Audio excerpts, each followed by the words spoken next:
తాకట్టులో ఉన్న బంగారం అమ్మాలనుకునే వారి ఇన్ఫర్మేషన్ ఇస్తే దాని వాల్యుయేషన్ బట్టి మీకు కమిషన్ కూడా ఇస్తుంది gold hub. Hi, welcome to మనం టీవీ. నేను మీ కట్టా కార్తీక్. ఉమ్మడి ఈస్ట్ గోదావరి జిల్లాలో పిఠాపురం జరగం మరోసారి రాజకీయ చర్చకైతే వచ్చింది. నిన్న జనసేన ఆవిర్భావ దినోత్సవంలో పవన్ కళ్యాణ్ నేను పిఠాపురం నుంచి పోటీ చేయబోతున్నట్టు ప్రకటించేశారు. ఇంతకు ముందు నుంచి అనుకుంటున్నాం పిఠాపురంలో పవన్ కళ్యాణ్ పోటీ చేయబోతున్నాడని.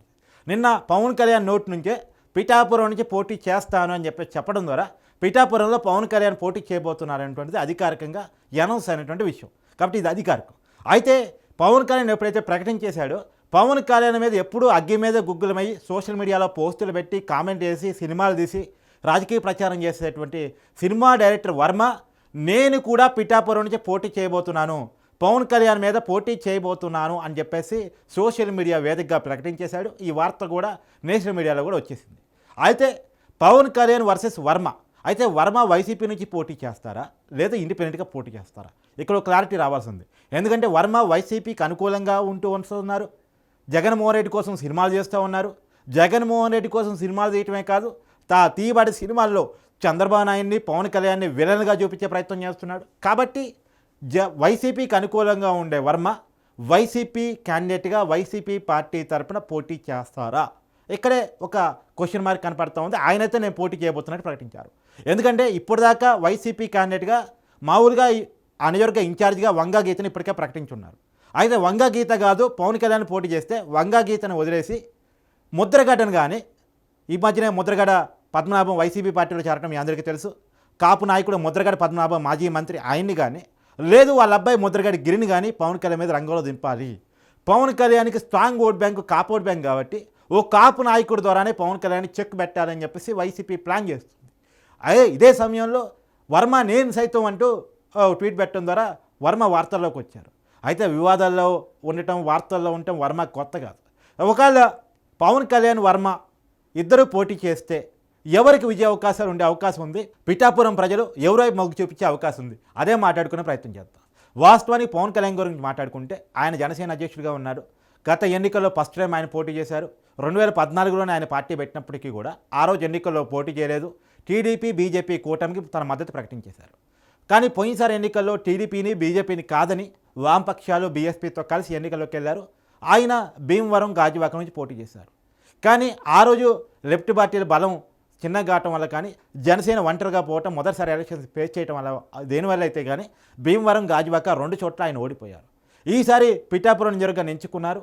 కాకపోతే పిఠాపురంలో టీడీపీ కూడా చాలా బలంగా ఉంటుంది. అక్కడ వర్మ అని చెప్పేసి ఒక మాజీ ఎమ్మెల్యే టీడీపీ క్యాండిడేట్గా ఇన్ఛార్జిగా ఉన్నారు ఆయన. అయితే ఆయన ఇండిపెండెంట్గా కూడా గతంలో గెలవగలిగిన వ్యక్తి, తర్వాత టీడీపీలో చేరిన వ్యక్తి ఆయన చాలా బలమైన క్యాండిడేటు.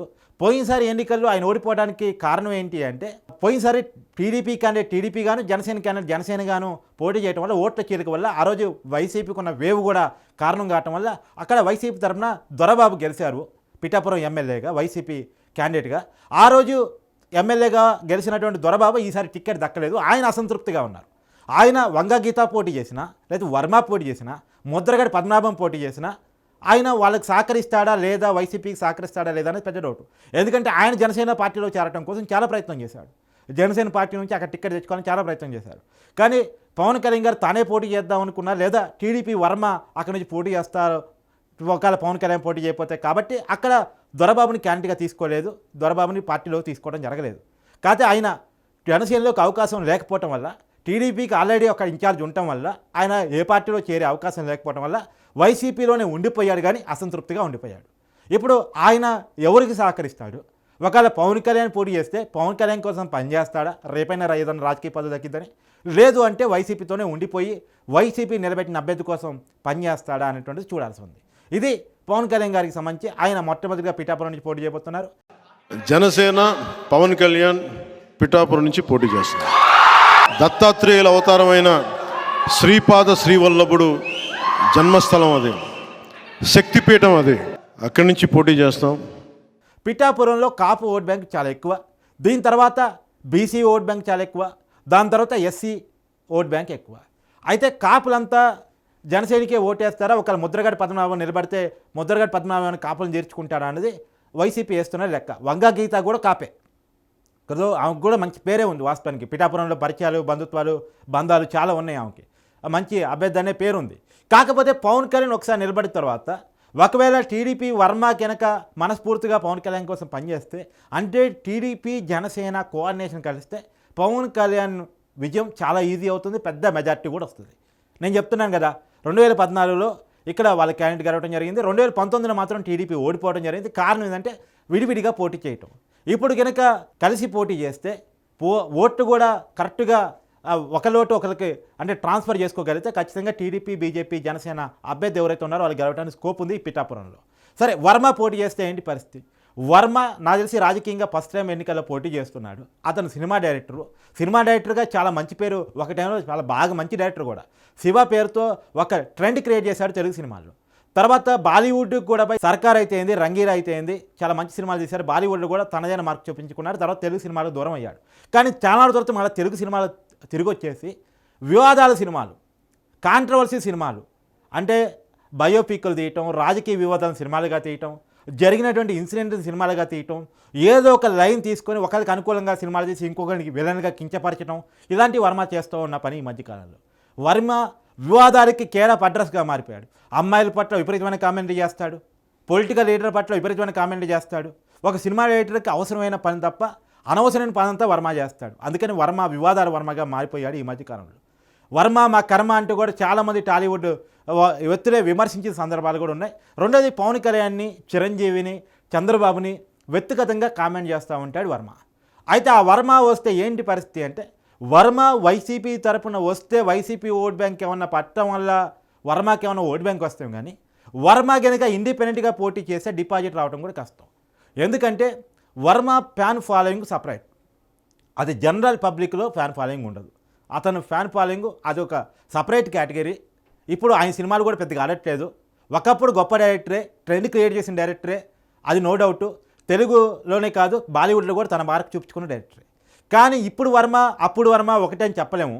ఇప్పుడు వర్మ కేవలం వివాదాల వర్మ, కాంట్రవర్సీ వర్మ, లేనిపోని వివాదాల ద్వారా ప్రచారాన్ని కోరుకునేటువంటి వర్మ. ఇప్పుడు ప్రచారం కోసమే పోటీ చేస్తున్నా అనేది కూడా చాలా పెద్ద వార్త.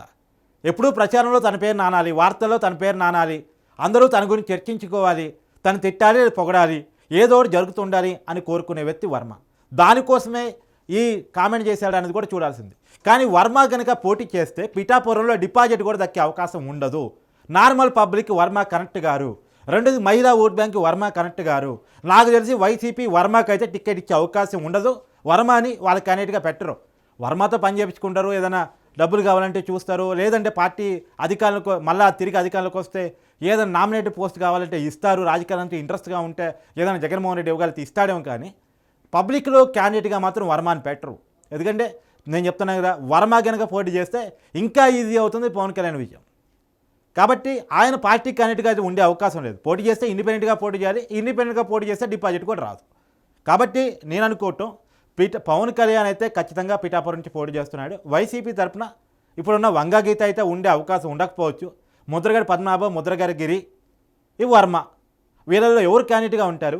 ఎవరు క్యాండిడేట్గా ఉన్నా సరే టీడీపీ జనసేన ఓట్ బ్యాంక్ అయినా కలిస్తే ఖచ్చితంగా పవన్ కళ్యాణ్ విజయం తథ్యం. కాకపోతే ఇక్కడ ఒక చిన్న పాయింట్ ఉంది. అదేంటి అంటే, టీడీపీ తరఫున అభ్యర్థిగా ఉన్నటువంటి క్యాండిడేట్ ఇన్ఛార్జిగా ఉన్నటువంటి వర్మ నాకే టికెట్ కావాలని అడుగుతున్నాడు. మరి ఆయన ఎలా సంధాయిస్తారు? చంద్రబాబు పిలిచి ఎలా మాట్లాడతారు? నేను ఖచ్చితంగా ఇండిపెండెంట్గా గెలిచిన వ్యక్తిని మళ్ళా చేస్తాను అని చెప్పేసి ఆ వర్మ కోసం వైసీపీ కూడా ట్రై చేస్తుంది. వైసీపీలో చేర్చుకోవాలని చెప్పేసి వర్మ కోసం చాలా ప్రయత్నం చేస్తుంది. మరి కనుక వర్మ పోతే వర్మ నిజానికి అక్కడ ఓట్ బ్యాంక్ని ప్రభావితం చేయగల నాయకుడు. ఈవెన్ కాకపోయినా కాపు ఓట్ బ్యాంక్ కూడా వర్మకి పెద్ద ఎత్తున ఉంది. కాదు, మంచి క్యాండిడేట్, మంచి పేరున్న వ్యక్తి. ఆయనగా పవన్ కళ్యాణ్ కోసం కూడా పనిచేస్తే వాస్తవంగా విజయం తథ్యం. కాకపోతే ఇప్పుడున్న రాజకీయ పరిస్థితుల్లో ఈస్ట్ వెస్ట్ మాత్రం టీడీపీ జనసేన ఓట్ బ్యాంక్ కలిస్తే మెజార్టీ స్థానాలు టీడీపీ జనసేన కూటమి గెలిచే అవకాశం అయితే కనపడుతూ ఉంది. గత ఓట్ బ్యాంక్ చూసిన 2019లో TDP vote bank Janasena vote bank కలిస్తే ఈ కూటమి గెలిచే అవకాశం ఉన్న స్థానాలు చాలా ఉన్నాయి. మరి చూడాలి ఏం జరగబోతుంది అనేటువంటిది. Thank you.